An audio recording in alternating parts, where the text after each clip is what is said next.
Всем привет, с вами снова Тони, и сегодня я вам расскажу, в принципе, что произошло, почему я ухожу с Ютуба, если я, конечно, ухожу, и, в принципе, это такой небольшой информативный ролик. Всем приятного просмотра, поставьте лайк, подпишитесь на канал, нажмите на колокольчик, чтобы не пропускать новых видеороликов.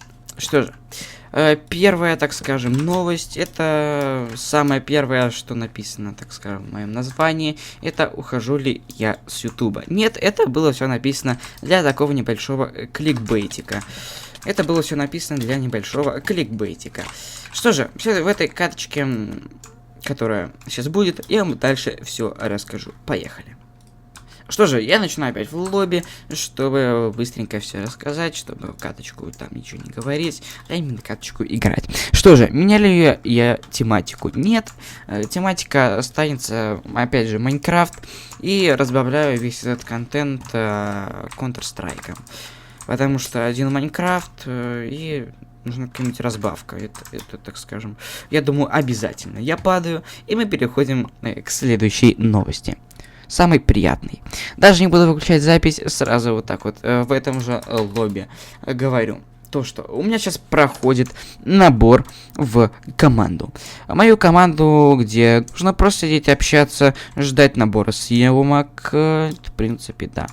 Буду снимать, потому что всякие сериалы, и не только, и всякое с подписчиками. Поэтому, кто желает пройти, так скажем, набор в мою команду, пишите мне в ЛС ВКонтакте, хочу в команду. Я вам задам пару вопросиков, и если, так скажем, вы мне понравитесь, будете подходить под нашу, так скажем, компанию, то я вас добавляю в мою беседу, там вы сидите, общаетесь и ждете, когда начнется набор на съемки. В принципе, думаю, каждый тот, кто может, он обязательно пойдет на съемки. И там, в принципе, этот набор, он не так уж и важен, главное, чтобы были люди. В принципе, да. И в следующей катке уже я расскажу вам следующее. Что с пингом у чувака? Чего? С пингом. Братан, что у тебя с пингом? Братан. Это очень опасный чувак. Так, та-та-та-та-та-та. Та-та-та-та-та. Переходим к следующей каточке.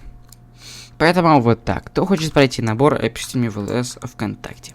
И что же, переходим к самой последней новости. Это новость про сюмакеров. Потому что такие сюмакеры — это сообщество майнкрафтеров, ютуберов, которые в ней состоят. Раньше я в ней состоял, но об этом чуть позже.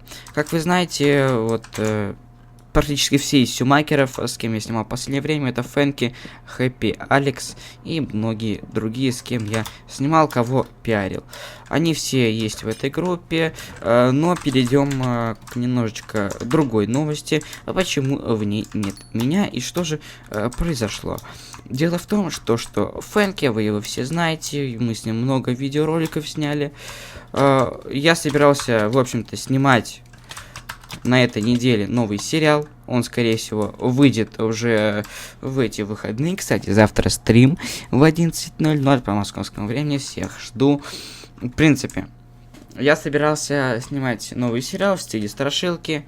И сценарий я брал, ну, так скажем, не из своей головы, не импровизация, как это было обычно, или даже часть просто сценария, а именно оттуда, где просто лучший сюжет, и вот это я хотел реализовать в Майнкрафте. Ну а потом Фэнки, мы с ним собирались это все снять, но он поленился, я его звал, он ничего не делал, и поэтому он меня после этого обвинил в плагиаторстве. Но если я что-то у кого-то беру, либо идею, либо тот же сценарий, музыку, на которую может быть авторское право, то я обязательно оставлю на автора ссылочку в описании. Без этого я никак не буду. Поэтому это вот так. И даже если бы, ну да, я плагиатил, там, например, тот же сценарий, я бы обязательно оставил ссылочку, так скажем, на авторство, откуда этот сценарий. Потому что, ну, это тогда не дело будет. И после этого через, так, я не знаю, часа 2-3 у меня переписки не сохранились. Это очень плохо. Это слишком плохо, что у меня переписки не сохранились. Потому что я все это удалил, в принципе, так. И после этого мне пишет админ, так скажем, создатель Сюмакеров, то, что по решению там его помощника виноват в этом конфликте именно я. Почему я виноват? Вот это вообще никто не может объяснить. Это никто. Я вообще не понимаю. Короче, вот так. Да. Никто не понимает. Я скидывал именно этот конфликт своим друзьям, некоторым, которые мне очень хорошо помогали при съемках, и с каналом помогали, и все утверждали, что виноват именно Фэнки, и мой кик просто ни за что, из-за того, что именно Фэнки немного жаловался просто из-за пустого места. И из-за этого последовал кик, и в принципе вот так. Я не говорю, что плохая группа, плохие чуваки, нет, там хорошие чуваки, но вот так. Жизнь несправедлива. С вами был Тони Фан. Подписывайтесь, ставьте лайки. Кто желает принять участие в съемках, добро пожаловать ко мне в банду, ко мне в команду. В принципе, уже на этой неделе, на следующей будут проходить съемки первых 3 серий нового сериала, пока не буду разглашать название. И про страшилку вы ее уже увидите, скорее всего, в воскресенье, или же в понедельник. Все, всем спасибо, всем пока. Пока-пока.